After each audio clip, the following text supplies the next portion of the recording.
gente, nós estamos aqui na classe Conhecendo a Minha Igreja e hoje vamos começar a primeira lição, que são sobre os batistas, os princípios batistas, né? Da onde surgiu a história dos batistas e como que eles vieram para o Brasil e como chegou até os dias de hoje, tá bom? Então vamos lá.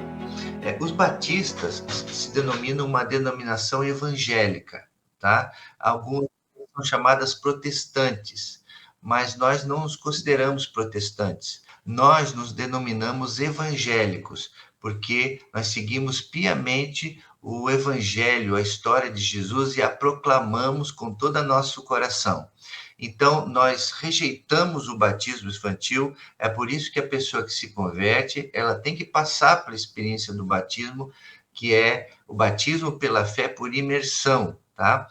Esse nome, Batista, ele veio durante os anos, e ele é comumente relacionado ao batismo nas águas. E uma parte da história diz que é isso mesmo. Os batistas são conhecidos como os rebatizadores. Esta denominação está em quase todos os países do globo terrestre e aproximadamente 45 milhões de batistas existem no mundo todo. E você se tornou um deles. Vamos conhecer agora a teoria das origens dos batistas. Uma história muito interessante. Bom, existem 3 teorias para o surgimento dos batistas, da Igreja Batista. A primeira teoria nós chamamos uma teoria romântica. Por que romântica? Porque ela começa, os que defendem essa teoria falam assim que a Igreja Batista é a primeira denominação que já existiu. Por quê? Porque ela começou lá em Jerusalém, no Rio Jordão, e João Batista é quem batizou. A ele vinha gente de Jerusalém, de toda a Judéia e de toda a região ao redor do Jordão. Confessando os seus pecados, eram batizados por ele no Rio Jordão. Então, é a teoria chamada do JJJ, que é João batizando no Rio Jordão, em Jerusalém. Então, essas teorias, então, a gente diz romântica porque, na verdade, nesse momento a igreja não estava constituída. Jesus estava começando o seu ministério e só depois que ele foi falar com Pedro, que através da sua fé, da sua declaração de quem era o Cristo, é que aí Jesus falou, sobre essa fé edificarei a minha igreja. Então a ideia de Jesus no início não era ter um local, não era essa complexidade que é hoje. Então nós não podemos dizer que a Igreja Batista, como nós conhecemos hoje, iniciou lá no Rio Jordão, lá no batismo de Jesus, tá? Então essa teoria existe, mas é a menos usada pelos batistas atuais. A segunda teoria é muito interessante, porque ela mostra 2 características dos batistas que até hoje a gente segue, tá? É a teoria dos anabatistas. Os anabatistas foi um grupo que lá da Europa que decidiu não seguir mais a Igreja de Roma. Eles decidiram, então, naquele momento, eles já tinham a Bíblia traduzida para o alemão, lá para aqueles lugares.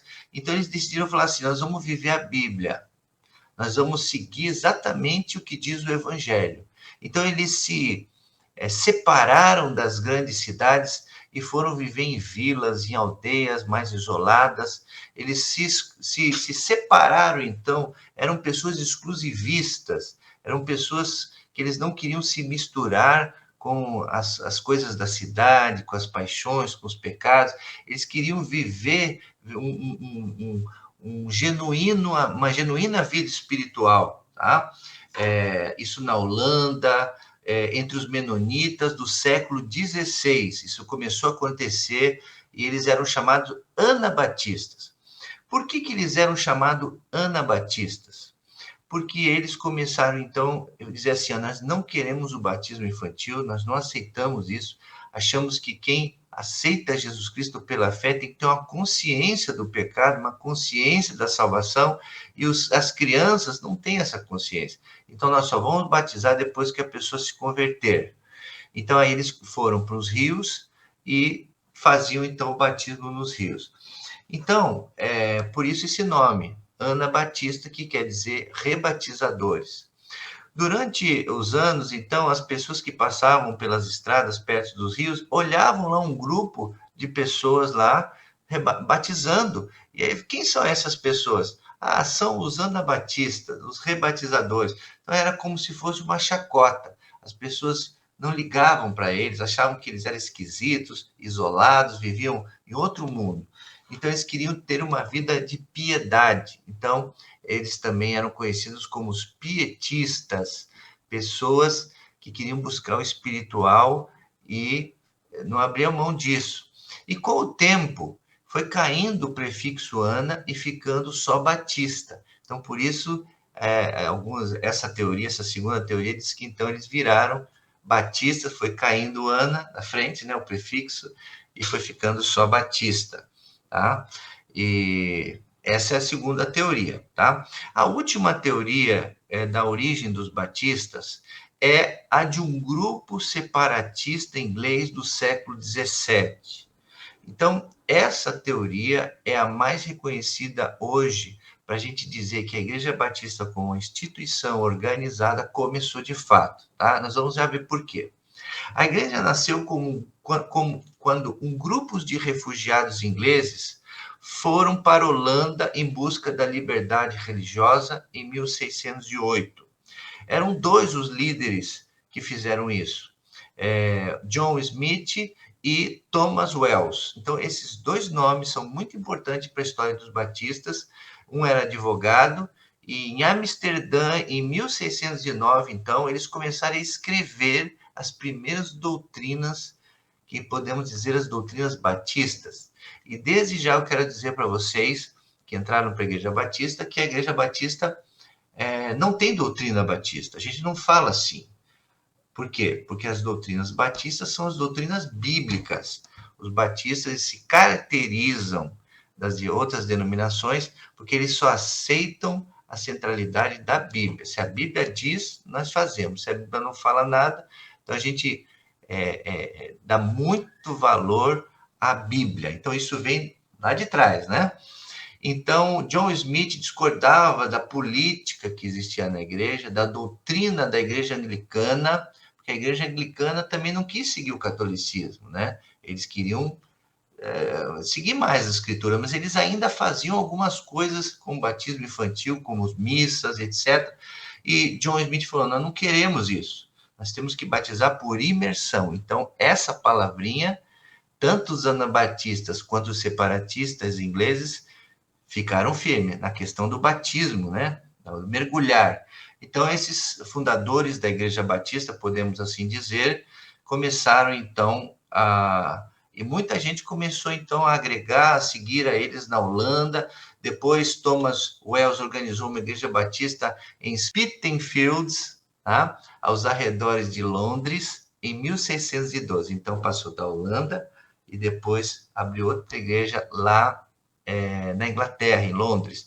Então, dali, então, a igreja começou a crescer, especificamente nas terras da Inglaterra.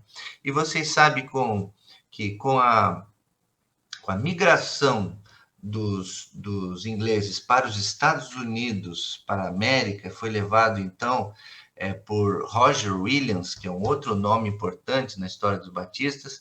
Ele organizou, então, a primeira igreja batista em solo americano em Providence, em 1639. Nessa colônia ali, também outro que organizou foi John Clark, a igreja batista de Newport, né, em Rhode Island, em 1648. Então, ali nos Estados Unidos começou a crescer muito a denominação batista. Por isso, nos Estados Unidos hoje, é onde existem mais igrejas batistas no mundo.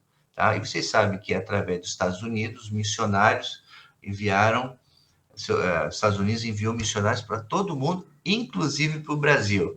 Mas essa é uma outra história que nós vamos ver em seguida, como que os batistas chegaram no Brasil.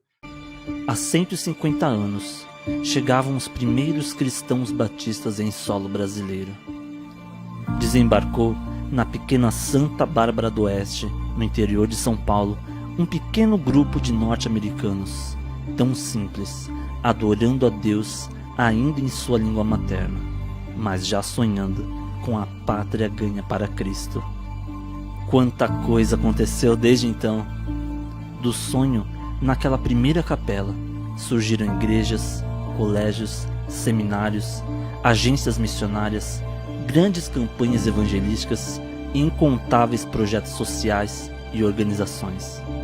William Buck Bagby e Anne Luther Bagby, como pioneiros da evangelização no Brasil, marcaram para sempre a história do nosso país. Com suas vidas dedicadas a expandir o reino de Deus, muitas almas foram alcançadas. Em apenas 25 anos de trabalho, organizaram 83 igrejas por todo o Brasil, contando com pioneiros como A.B. Reeder, Zacarias Taylor, Salomão Ginsburg e Francisco Fulgêncio Soren. O que um pequeno sonho é capaz de produzir em nós. Talvez aqueles primeiros batistas americanos vindos ao Brasil não tivessem consciência de tudo que estava prestes a acontecer. Somos fruto da coragem deles e vamos continuar mantendo este legado. Resistimos ao tempo, às dificuldades culturais, sociais e naturais de um país tão extenso e diverso. Nos adaptamos a tudo isso e estamos aqui, nos voltando a esta capela onde tudo começou e sonhando com muito mais que ainda precisa ser feito. Nada faz os batistas brasileiros recuarem na evangelização. Vamos falar agora sobre os princípios batistas, as principais doutrinas bíblicas que os batistas adotam. E você tem que entender por que nós somos o que nós somos, por que nós fazemos o que nós fazemos, e as doutrinas que a gente mais dá ênfase como batista, tá bom? Então, nós vamos estudar sobre isso agora. Em 2 Timóteo 3,16, existe esse texto muito conhecido que vai ser colocado aí. Toda a Escritura é inspirada por Deus e útil para o ensino, para a repreensão, para a correção e para a instrução na justiça, para que o homem de Deus seja apto e plenamente preparado para toda boa obra. E ele fala sobre a adoção da Bíblia como única regra de fé e prática. Então, nós batistas, como já desde o início lá dos anabatistas, depois de Thomas Wells, que foi e montou as doutrinas batistas, a centralidade na Bíblia. Por isso que a gente, muitos anos atrás, nós éramos conhecidos, espero que ainda possamos ser, o povo da Bíblia, né? Os bíblias, como eles diziam, né? A segunda doutrina é a ênfase na doutrina da salvação somente pela fé. Pois vocês são salvos pela graça, por meio da fé, e isto não vem de vocês, é dom de Deus, não por obras, para que ninguém se glorie. Porque somos criação de Deus realizada em Cristo Jesus para fazermos boas obras, as quais Deus preparou de antemão para que nós as praticássemos. Então, isso nós parecemos com Martinho Lutero, que fez as teses, e ele firmou lá na parede da igreja, na porta da igreja, que a salvação é somente pela fé, só a fé. Então, nós também cremos nisso. Em Efésios capítulo 2, capítulo de 8 a 10, fala exatamente sobre esse princípio batista, esse princípio bíblico, muito forte. O destaque é para o ensino dos sacerdotes de todos os crentes. Então, a gente crê, isso está em 1 Pedro 2,9. Vocês, porém, são geração eleita, sacerdócio real, nação santa, povo exclusivo de Deus, para anunciar as grandezas daquele que o chamou das trevas para a sua maravilhosa luz. A gente crê que todos os crentes, independentemente de ter um pastor, de ter alguém que interceda, não. Todo crente pode ir direto no altar de Deus, no altar do Senhor, e ser o seu sacerdote, ir até Deus sem precisar de ninguém, através de Jesus Cristo apenas. Então, a gente não precisa de uma outra pessoa. Nós respeitamos a nossa liderança, a gente segue os conselhos dos líderes, mas esse é um princípio do o sacerdócio universal dos crentes, tá? Outro princípio que encontramos na palavra é Mateus 22, 21. De César, responderam eles. E ele lhes disse: Então, deem a César o que é de César e a Deus o que é de Deus. Que fala da separação entre a igreja e o Estado, com ênfase na independência da igreja. Então, é por isso que na Igreja Batista, raiz, é lógico que algumas igrejas batistas e alguns pastores fazem isso, mas a Igreja Batista, na sua essência, ela não se mistura com política, com partido político e nem com Estado. Tá? Ela é autônoma, então ela toma as decisões dela, ela não depende de nada de terceiros, muito menos do Estado, do governo. Então, é uma separação, tá? Isso é muito importante, é o princípio bíblico dos batistas, tá? Quinto, a autonomia de cada igreja local que adota a forma de governo congregacional e democrático. Mateus 18, 17. Se ele se recusar a ouvi-los, conte à igreja, e se ele se recusar a ouvir também a igreja, trate-o como pagão ou publicano. Atos 6, 2 a 4. Por isso os 12 reuniram todos os discípulos e disseram: Não é certo negligenciarmos o ministério da palavra de Deus, a fim de servir às mesas. Irmãos, escolham entre vocês 7 homens de bom testemunho, cheios do Espírito e de sabedoria. Passaremos a eles essa tarefa e nos dedicaremos à oração e ao ministério da palavra. Então, isso é muito interessante também, por quê? Por isso nós temos as assembleias. O pastor, ele não manda na igreja, tá? Ele preside a igreja, ele convoca uma assembleia e todos os membros participam porque é um sistema democrático. Nós somos teocráticos para com Deus, né? Deus reina, é o nosso rei, Jesus Cristo é o cabeça da igreja, então ele constituiu a igreja. Dentro da igreja, a igreja elege os seus líderes, geralmente é o pastor, presidente, é o líder espiritual da igreja, mas o pastor não manda sozinho nas finanças da igreja, nas decisões, ele tem um grupo de líderes e tem uma assembleia. Por isso, a Igreja Batista verdadeira, raiz, digamos assim, ela respeita essa prática do governo congregacional, tá? O sexto princípio batista está em 1 Coríntios 16, 1 a 4. Quanto à coleta para o povo de Deus, façam como ordenei às igrejas da Galácia.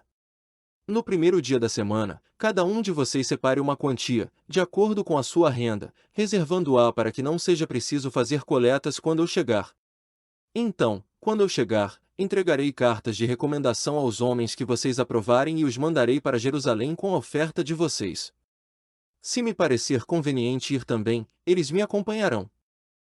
A cooperação entre as igrejas para a expansão do reino de Deus. A expansão do reino de Deus.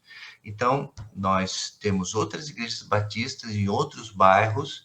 Nós somos da igreja Jardim da Prata, do bairro da Prata.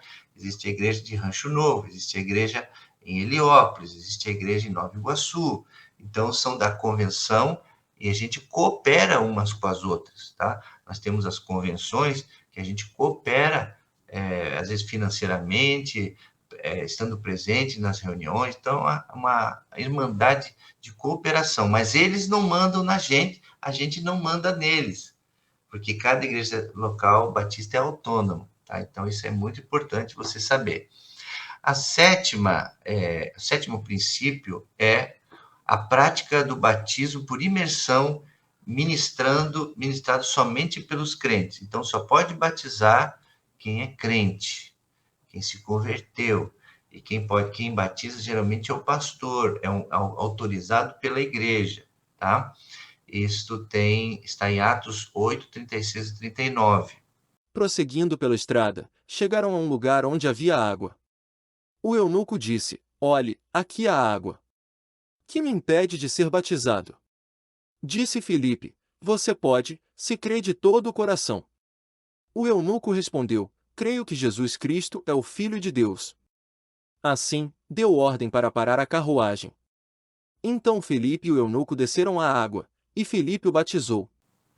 Então, entendam bem isso. A prática do batismo por imersão, porque a palavra batismo quer dizer mergulhar. E aí também vem a oitava, que é a rejeição do batismo infantil. Isso os anabatistas faziam lá. E nós permanecemos com essa prática, por quê? Uma criança não tem noção do pecado, não sabe, não tem o poder da decisão. No catolicismo, por exemplo, o padrinho e a madrinha assumem o papel da criança para levá-los na adolescência a tomar uma decisão. Mas aqui nós não temos padrinho, a própria pessoa tem que decidir, tá? 9, a consideração do batismo e da ceia do Senhor como símbolo das verdades espirituais que Jesus deixou, mas não o sacramento, que você não pode ficar sem, que se você ficar sem, você vai estar em pecado ou vai morrer. Nós não temos sacramentos na Igreja Batista. Romanos 6, 4. Portanto, fomos sepultados com ele na morte por meio do batismo, a fim de que, assim como Cristo foi ressuscitado dos mortos mediante a glória do Pai, também nós vivamos uma vida nova. 1 Coríntios capítulo 11, versos 24 e 25. E, tendo dado graças, partiu e disse: Isto é o meu corpo, que é dado em favor de vocês, façam isto em memória de mim.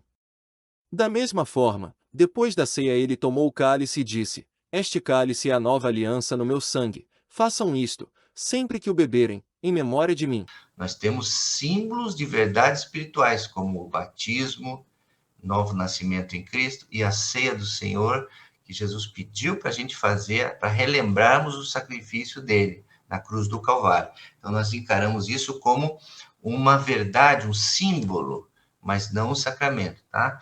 E 10ª doutrina batista, doutrina bíblica, está em 1 Coríntios 12, 13. Assim, na Igreja, Deus estabeleceu primeiramente apóstolos, em segundo lugar, profetas, em terceiro lugar, mestres, depois os que realizam milagres, os que têm dom de curar, os que têm dom de prestar ajuda, os que têm dons de administração e os que falam diversas línguas. São todos apóstolos? São todos profetas? São todos mestres? Têm todos o dom de realizar milagres? Têm todos dons de curar? Falam todos em línguas? Todos interpretam? Entretanto, busquem com dedicação os melhores dons. Que fala da rejeição das doutrinas pentecostais, especialmente do batismo do Espírito Santo, tá? Sendo acompanhado por línguas. Então, os batistas acreditam nos dons espirituais, todos eles, tá?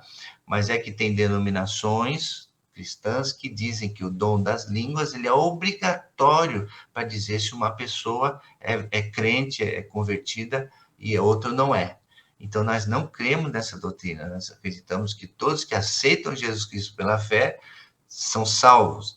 E aí, depois, com o enchimento do Espírito Santo, Deus vai dar dons para ela, que pode dar de línguas, pode dar de profecia, pode dar dom de fé, pode dar dom de encorajamento, vários os dons que a Bíblia tem, né? Mas não especificamente esse. Então, nós rejeitamos esse tipo de pensamento. Então, esses foram os principais textos, os principais princípios batistas que a gente recomenda que você siga como um bom batista, tá bom? Deus abençoe você.